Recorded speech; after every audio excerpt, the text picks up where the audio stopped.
আজকে লাউটা আনছি একেবারে কচি দেইখা, আর দেখতেও কিন্তু অনেক সুন্দর। এই জন্য 60 টাকা দিয়ে লাউটা আনছি। ভাবছি যে ভোর রাত্রে খাওয়া যাবে আর এই সন্ধ্যা রাত্রেও খাওয়া যাবে। আর দেখা যায় বাচ্চারা একটা সময় লাউ খাইতো না, এখন ওরাও খায়, পছন্দ করে। তাই এই লাউটা কাটার পরে আমার এত ভালো লাগতেছিল যে লাউটা আসলে দেখতেও যেমন সুন্দর ছিল, আর কাটার পরে এটা মানে বীজ এই সমস্ত কিছু দিক দিয়েই এটা অনেক সুন্দর ছিল। তো আজকে এই লাউটা রান্না করবো শিং মাছ দিয়া। চিংড়ি মাছ আছে, কিন্তু চিংড়ি মাছগুলো বড় বড়, ছোট চিংড়ি মাছ আনা হয় না অনেক দিন যাবত। আর লাউ কিন্তু চিংড়ি মাছ দিয়া, শিং মাছ দিয়া, শোল মাছ দিয়া, টাকি মাছ দিয়া, এগুলো দিয়ে কিন্তু লাউ খাইতে অনেক ভালো লাগে।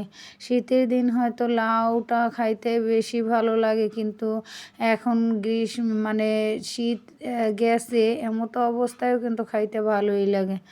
যাই হোক, তো ভাবলাম আজকে কয়েকদিন যাবতই মনে চাইতেছে যে একটা লাউ নিয়া তারপরে সুন্দর করে রান্না করবো, কিন্তু সময়ের কারণে হয় না।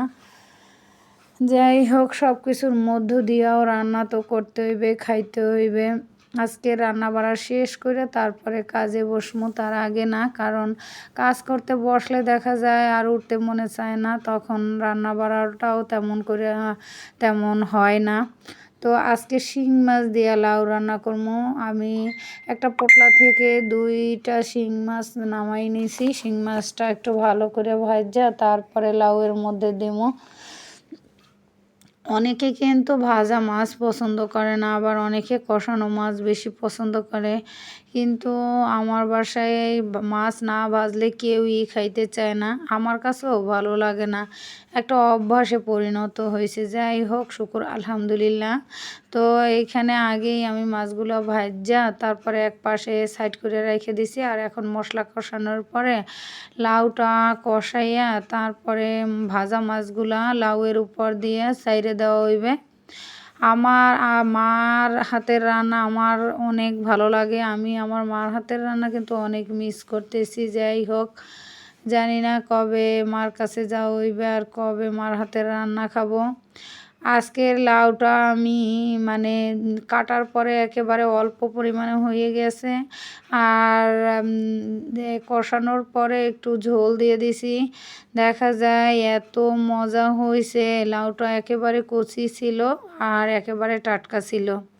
যাই হোক, আমাদের এইখানে এক মানে মুরব্বি বসে, উনি গ্রামের সমস্ত কিছু নিয়েই বসে।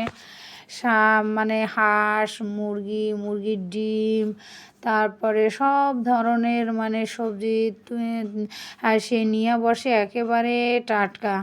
তাহলে দেখা যায় কি প্রায় সময় তার কাছ থেকে আনা হয়, মুরগি হোক কিংবা মাছ হোক, দেখা যায় তার কাছ থেকে আনলে। আর যে মানে পরিচিত হয়ে গেছে, এখন এমন হয়েছে যে সে এটাও ভালো দেয়। আর আজকে রোজার ইফতারির জন্য আছে চিড়া আর ছোলা বুট, বেগুনি, পেঁয়াজু, আলুর চপ, এগুলো তো আছেই। তারপরও দেখা যায় চিড়া দিয়ে ইফতারি করলে কিন্তু অনেক ভালো লাগে। আর অনেকে কিন্তু চিড়াটা খাইতে চায় না। আমরা যখন গ্রামে ছিলাম তখন দেখা যায় চিড়া মানে হইলে আর গাছের নারিকেল আর আর মানে খাঁটি গুড়, এইগুলা মানে মিক্স করে তারপরে চিড়া খাইতে কিন্তু অনেক ভালোই লাগে। যাই হোক, আজকের নারিকেলটা কিন্তু আমার এক আপা আমারে মানে গিফট দিয়েছে, আর সেই নারিকেলটা দিয়ে আজকে মানে চিড়া খাবো। আর এইখানে এই যে লাউয়ের ছোলা মানে কুচাইতেছি। কালকে তো লাউ রান্না করছি, আজকে লাউয়ের ছোলা ভাজি করব। এই জন্য সকাল সকাল লাউয়ের ছোলা নিয়ে বসে পড়লাম। আমার ছোট ছেলেটা জিজ্ঞেস করতেছে যে আম্মু, এই যে লাউয়ের ছোলাও কি খাওয়া যায়? আমি কই হ্যাঁ খাওয়া যায়, এইভাবে কুচাইয়া সামান্য একটা আলু দিয়া ভাজি করলে অনেক ভালো লাগে। যাই হোক, আর সময়ের যে কত মানে অভাব, কি আর বলবো। এখন এইগুলো কুচাইয়া পাশে সাইড করে রেখে দেব। কাজ শেষ করে তারপরে রান্না করতে যাই বা যে কাজেই করি না কেন মানে সেটা করব। কিন্তু এখন না, এখন আর ওইটা ভালো লাগে না। আগে রান্না বাড়াটাই সাইরা ফেলাইতে চাই, কারণ দেখা যায় রান্না বাড়াটা একটা বিশাল মানে প্যারা লাগে। যাই হোক, রান্না বাড়াটা শেষ হয়ে গেলে বাচ্চাদেরকে মানে রেখে তারপরে অন্য অন্য কোথাও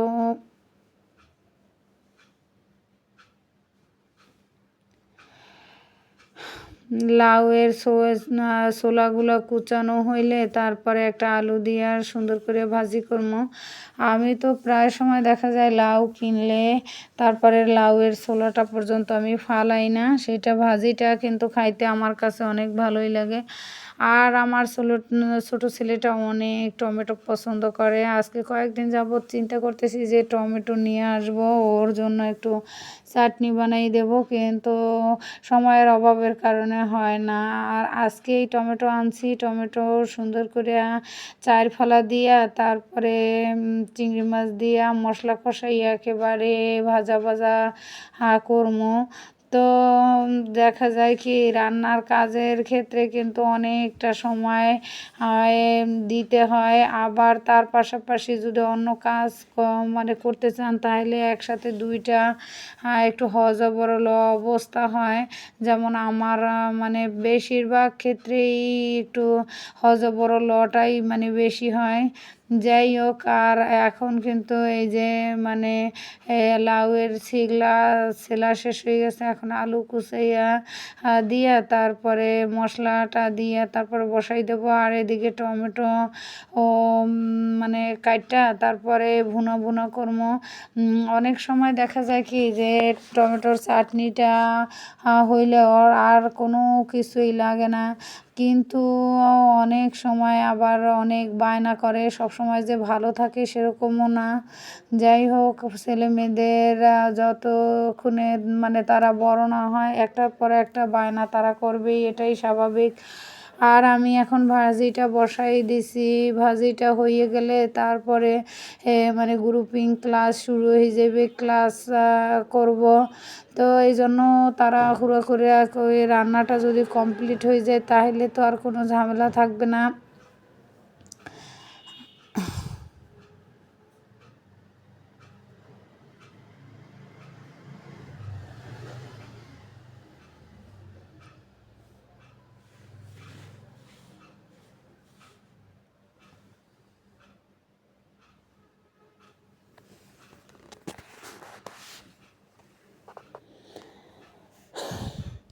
ভাজিটা মানে করতে দিয়ে তারপরে ছেলের কাছে রেখে আমি আবার এক ফাঁকে মানে গোসল করতে গেছি। ছেলেটা আস্তে আস্তে করে ভাজিটা মানে নাইরা তারপরে বলতেছে আম্মু এখন উঠাইয়া তারপরে বাগার দাও। তো আমিও ভাবতেছি যে মাঝে মধ্যে এরকম প্রায় সময় হয় যে একটা কাজের মধ্যে গেছি, তখন দেখা যায় রান্নার চুলায় একটা কিছু মানে বসানো, তখন ছেলেমেয়েদেরকে বলি যে তোমরা মানে এটা একটু দেখো, আর আমি এই ফাঁকে অন্য কাজটা সাইরে আসি। তো দেখা যায় কি যে সব সময় তো আর একরকম হয় না। আজকের এই যে ভাজিটা এখন এখানে মানে পেঁয়াজ দিয়া তারপরে বাগার দিলাম। অনেকের দেশে অনেক রকমের অনেক ভাষায় বলে, কিন্তু আমরা এই যে লাউয়ের শিগলাটারে নিয়ে যে মানে করলাম ভাজি করলাম, এটা করার পরে লাস্টে যে তেলে ফোড়ন দেওয়া এটাকে বলে